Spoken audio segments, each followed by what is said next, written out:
Welcome to the series of Azure ML Toolbox video tutorials. Today I am going to talk about two-class boosted decision tree algorithm. And my main focus in this video is to explain how to configure the parameters of decision tree and read the output of decision tree. So let's get started. Two-class boosted decision tree is based on boosted decision tree algorithm. A boosted decision tree is an ensemble learning method in which the second tree corrects for the errors in the first tree, the third tree corrects for the errors in the first and second trees, and so forth. Predictions are based on the entire ensemble of trees together that makes the predictions.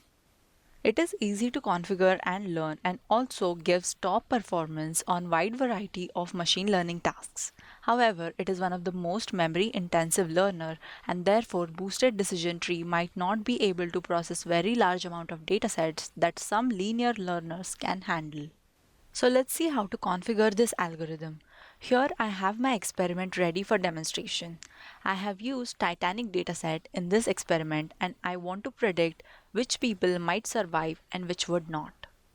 And then I have pre-processed the data and selected those columns which would mostly affect the survival of people on Titanic. And after that I have used split data to partition data into training and test set. Then I have trained the model using two-class boosted decision tree algorithm, and for training I have used tune model hyperparameters control. Further, I have scored the model and then I have evaluated the results. So let's focus on two-class boosted decision tree algorithm. In the first parameter, you have to specify how you want model to be trained by setting the create trainer mode option. You have to select parameter range when you're not sure of the best parameters. You can find the optimal parameters by specifying multiple values. The trainer will iterate over multiple combinations of the settings you provided and determine the combination of values that produces the best result. I have selected parameter range in my case. Otherwise, single parameter is selected. You can choose this option if you know how you want to configure the model. You can provide a specific set of values as arguments. But for now, I will select parameter range. Next is maximum number of leaves per tree. It indicates the maximum number of terminal nodes that can be created in any tree formed by the model. You can increase this value to get better precision and you potentially increase the size of the tree. But there is a high risk of overfitting and longer training time. I have kept the default values here. You can also use range builder to specify a range of values here. After that, we have to specify minimum number of samples per leaf node. It indicates the number of cases required to create any terminal node in a tree. By increasing this value, you increase the threshold for creating new rules. For example, with the default value of 1, even a single case can cause a new rule to be created. If you increase this value to 5, the training data would have to contain at least 5 cases that meet the same conditions. Therefore, I have mentioned 1, 10, and 50 in this field. Next parameter is learning rate. So what is learning rate? The learning rate determines how fast or slow the learner converges on the optimal solution. If the step size is too big, you might overshoot the optimal solution. If the step size is too small, training takes longer to converge on the best solution. Therefore, type a number between 0 and 1 that defines the step size while learning.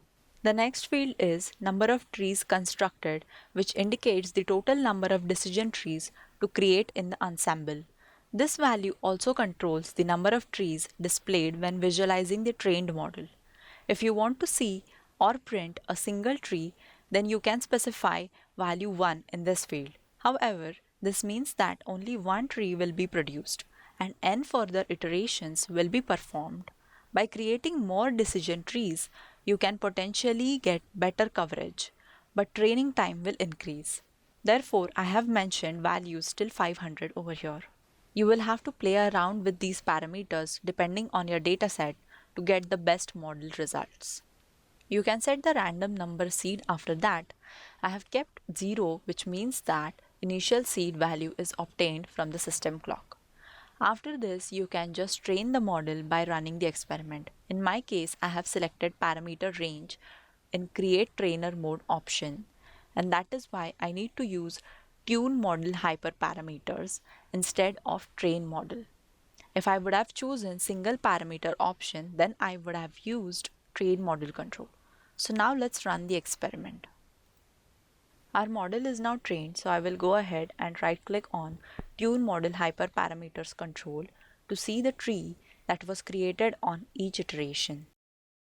You can also click on each tree to drill down into splits and see the rules for each node. In the top left corner, it tells us how many trees have been created. So in our case, 35 trees have been constructed. So you can click on each tree that is generated, and then you will be able to click on each branch to see the breakdown and the prediction results as well. So 1 means that person on the Titanic survived, and 0 means that person did not survive. On the left hand side, you will be able to see all the trees that are generated by trained module. And when you click on one tree, then you will be able to click on the leaf nodes where you can see how the trained model got those results. In this case, trained module compared all these three features and then it predicted this 0 value, which means that the particular person did not survive. So this is how we configured two class boosted decision tree algorithm and learned how to generate trees using that. In the upcoming video tutorial, you will learn how to evaluate the results generated by decision tree. Thanks for watching.